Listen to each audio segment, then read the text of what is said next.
గ్రామానికి మరి శుభవార్త తీసుకొచ్చామండి. యేసు నిజమైన దేవుడు, యేసు అంటే రక్షకుడు, క్రీస్తు అంటే అభిషక్తుడు.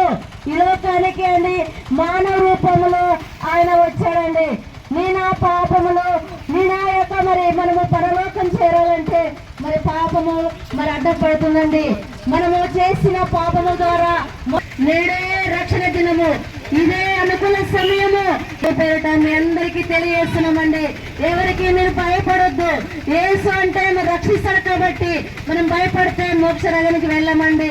ఈ రోజు ఇంత మంచి ర్యాలీలో పాల్గొన్నారు, అవకాశం ఉండి రాలికొని వచ్చామండి మన గ్రామానికి. మీరు ఈరోజు వింటున్నారు, ఈ వార్తను విని మీరు మరి యేసుని నమ్ముకోండి. ఆనాడు యేసయ్య మరి అవకాశాన్ని ఈ మైక్ ద్వారా వింటున్న ప్రతి ఒక్కరూ విని మరి యేసు ఎవరని మీరు తెలుసుకొని కోరుచున్నారా?